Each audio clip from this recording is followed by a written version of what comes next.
weans, so you don't need diapers. Okay, second, third world countries, they don't wear diapers. They don't need them because they get up and down off the floor all the time. It's our furniture. And that's why I don't want you sitting back. And some of you have been coming to my class for a while, and I'm shocked that you come in and sit back and tuck your tailbone.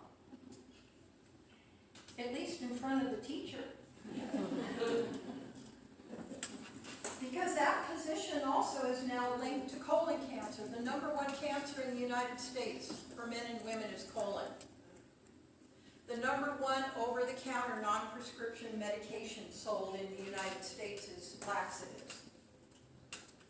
And this position of tucking your tailbone and sitting back in your chair and on the couch all the time is now also linked to prostate cancer for men and female cancers for women. And this is Dr. Verticus. This is science. Okay? I'm not just blowing wind. This is coming out in the news. And we all sit back. But if we don't do what you're doing right now, if we're not conscious, if we're not present in gravity and pulling up and making muscle. Okay, so go ahead and stand up. Now let's go as wide as the yoga mat to founding position. My daughter is now filming me. How many of you have dogs and cats? You see the down dog, up dog's reflex? You don't tell them to do it. Every time they wake up, even 5-minute nap, 30 seconds, they go, ooh, ooh. We had a reflex of picking up toys. We had a reflex from the time we were standing up. We pushed our tush out just like you sat in that chair. We pushed the weight into our heels. We dropped our hips lower than our shoulders, and we picked up something off the floor. We lifted our chest with our knees bent. We pulled our elbows back behind us unless we had something in our hands. And we pushed into the heel and used our glute to come up. That was a reflex we were born with. And we've lost it because of years of curling our tailbone. Second, third world countries, they do not have the back pain we have. Okay? They don't wear diapers. I've lived in India and Africa. Women in their 70s, 80s, 90s, 100s. Because they're up and down all the time, their pelvic floor is stronger. Their #1 cause of death is not falling. And that's what it is in the United States for sure. Falling over because they lose their proprioception of what's up, what's down. It's called brain mapping. We have to get it back. So right now, bring your feet hip socket width.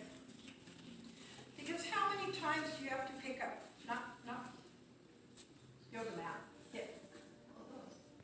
Feel slightly pigeon-toed. So the first thing you do is what? Push your tailbone back. Bend those knees. Drop the hips lower, lower. Weights in the heels, weights in the heels. Keep your hips lower than your shoulders until your fingertips touches the floor in front of your toes. Okay? We're going to drop down a little further in. Watch the knees pronating. Press into the big toe mound. Now, grab your ankles and lift your chest up without using your legs. With your arms straight. Lift your chest all the way up. Till your hands are on the top of your knees. Sticking your tailbone out. Don't tuck the tailbone. Stick the heart out. Pull the elbows back behind you and give me a valley between your shoulder blades. Nice. Then push into the heel and stand up. That's the way you did. If I had a video of all of us at 1, 2, 3 years old, this is what we did. And we've lost it because of our lifestyle. I love our furniture. I love our lifestyle. But if we don't do this, we're in trouble. All right? Again, push the hip crease back. Hips are lower than the shoulders. Weights in the heels. The knees never go out in front of the toes. They never go out here. That damages the knees. It's the hip crease back. And it's hard because you're going to feel like you're falling backwards because the muscles on the back of your body are so weak. Grab the ankles, lift the chest without bending the arms. Your knees are out here. It's that goes back. That's the only way to do it. Lift the chest. Pull the elbows back behind you. And then push into the heel and stand on up using your glute. All right?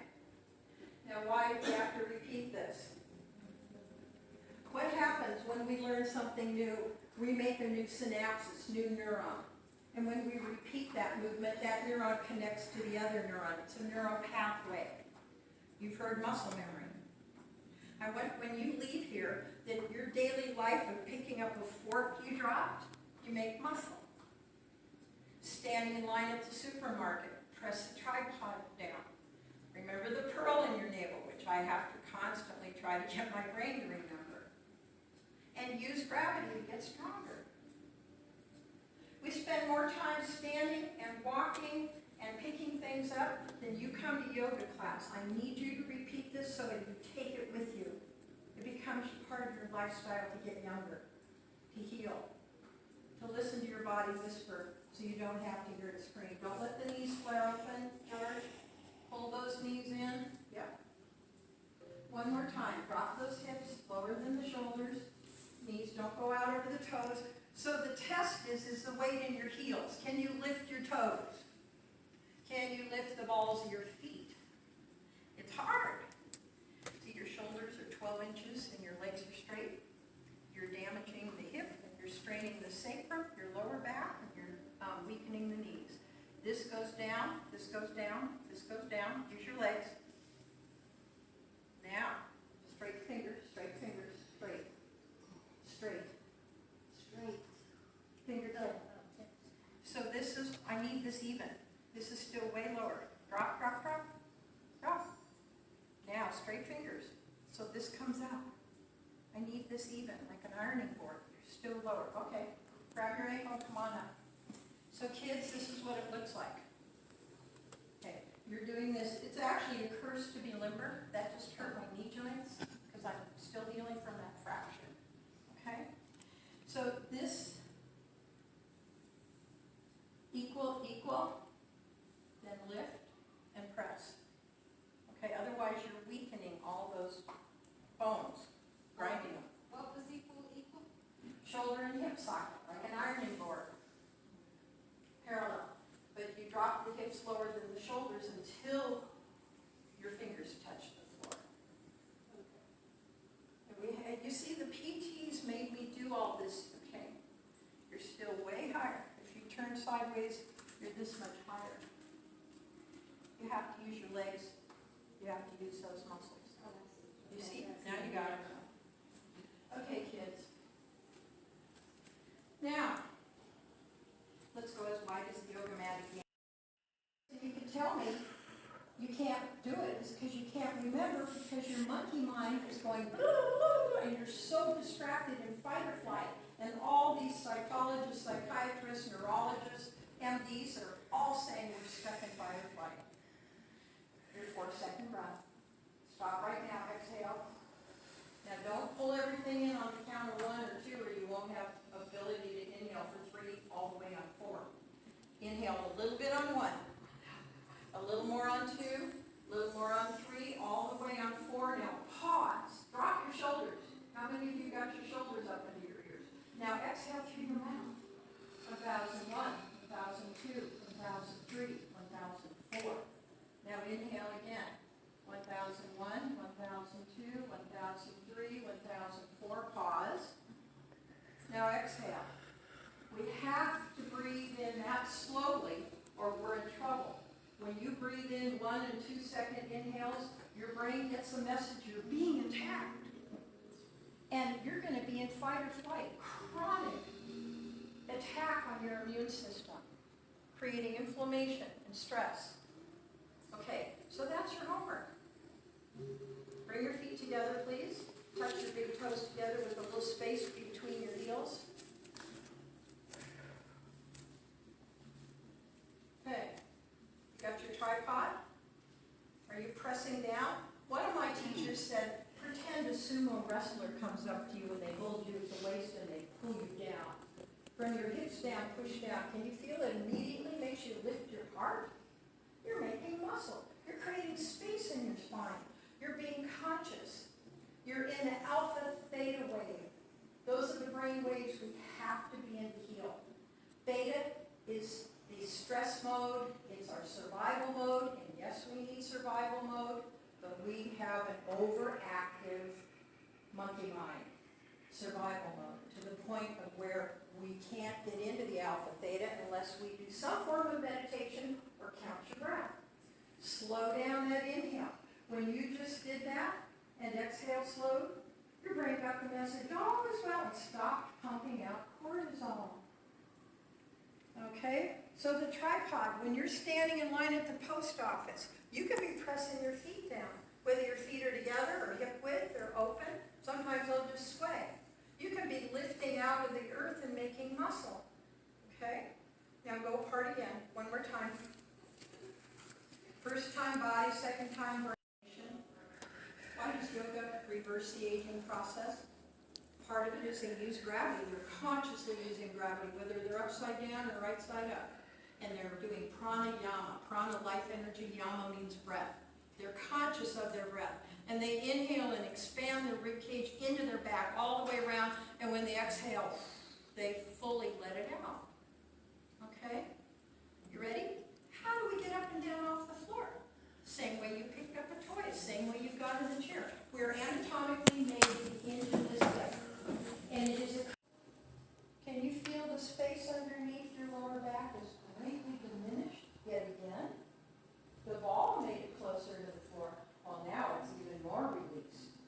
You're closer to set point zero. If you're not at zero, you're much closer. That's why people say they sleep like a baby after yoga. Because they're letting go of stress and tension, and the body is saying, thank you, thank you, thank you. So the space underneath your lower back, greatly diminished. How's your lips? How's your jaw? Some of you are really good now. When I walk by and look, your eyes are soft, your jaw's relaxed, your lips are separated, your palms are up. You look like a Buddha. You have a serene little Mona Lisa smile on your face. I can tell you're feeling better. You're in the alpha theta wave, kids. It's building the muscle in the mind. This is what all these doctors and psychiatrists, psychologists, we have to repeat. Counting the breath or some form of relaxation or meditation to get ourselves out of chronic fight or flight. Let's do it again. Exhale all your air out. Now gently inhale. 1001, 1002, 1003, all the way on 4. Pause. Now exhale through your mouth. 1001, 1002, 1003, 1004. Pause. Inhale. 1003, 1004. Pause.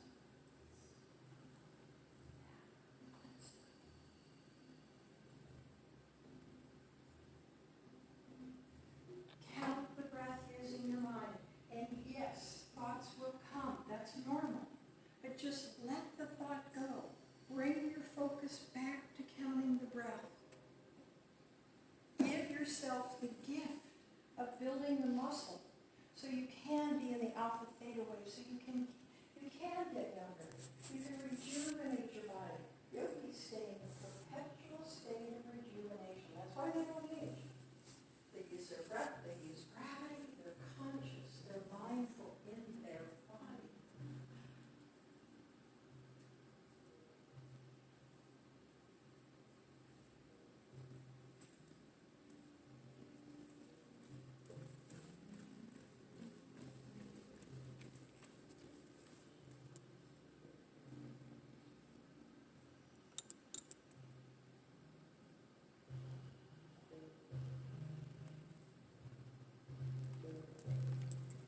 Now, when you're ready,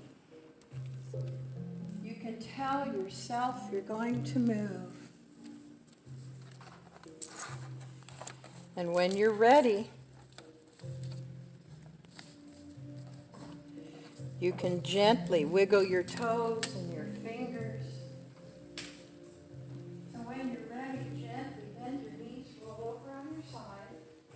Take that block that's next to you. Put that block under your head, not on the blanket, or roll the blanket up triple, so it's as high as the block.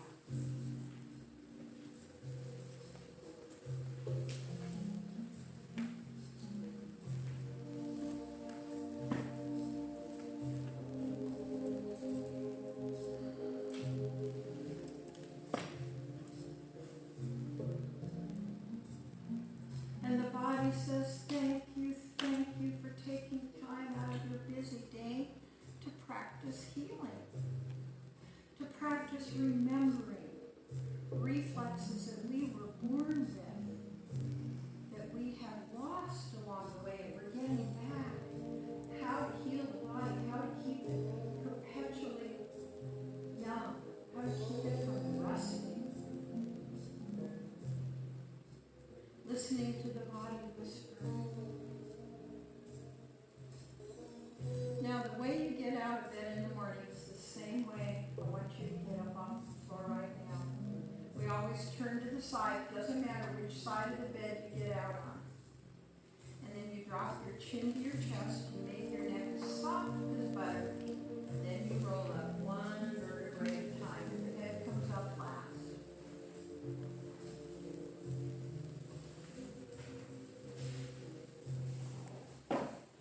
And then if you can't sit on the wall, if your knees are good enough, or not good enough, that's not the right word. I had a Baker cyst where I couldn't sit like this. Actually, they had me on a block and another block, so I was this high up in the beginning. That's as high as I started. And little by little, my knees got better and better, to where now I can go down, and when I'm really warmed up, I can get my bottom actually on the floor again. But never force. Listen to your body. So if you need to sit in a chair, you can. The block should be sideways like this between your ankles, not like this. Turn sideways, or put it here. Are you sitting on the block, Paula? Put it between your ankles, please. And put it high up. So it's like this instead of that. Okay? Okay, if you can bring your knees together and your feet are on the outside of your hips. This pose is called Virasana. It means hero. It's one of my favorite poses. You know why? It heals lumbar, hips, sciatic, and knees. It puts the cervical, well it does, but it puts the lumbar curve in your lower back. It stacks your vertebrae perfectly. Okay? And when we think of taking our shoulder sockets and stretching outward, it lifts the chest, and it makes me want to take my chin and open my brainstem. Okay? Go ahead and sit in the chair. Both knees, same time. I want you to get up like you were 2 years old again. Don't sit back. Never sit back unless you like sciatic and lower back pain. And all the other things that come with it now. All right. So, spread your shoulder sockets. Lift your heart cap edge. You're making muscle doing that. I'm consciously pressing my sit bones right now. That's making muscle. I can be weakening, getting older. Now I can be aware. Okay? Your head weighs the weight of a bowling ball. If you're slouching and sticking your chin out, it's 60 pounds of pressure on your neck muscles to hold the head up. This was just in Time magazine. When your head's aligned over your spine, it weighs 10 pounds. When you stick it out a half inch to an inch or 2 inches, it starts to pull your neck muscles. They're stretching. 60 pounds of pressure. Plus it shuts off the oxygen into the brainstem. And the American Medical Association now says that can be linked to dementia. Because if you're getting oxygen in your brain, you can't think straight. You can't remember. All right, kids, so lift the heart. Glue the elbows at the waist. Fingers at the heart. Long, slow breath. Your breath is the key to your brainwave. I want you to take that home with you. Slow inhale. Namaste, Om, Shanti, Shanti, Shanti. Peace, peace, peace. Peace in our thoughts, peace in our mind, peace in our feelings and emotions, peace in our heart, peace in our body. Peace to all our family, friends, brothers, and sisters all over this world. May we all become more aware of our breath. The breath is directly linked to our brainwave, and when we slow that inhale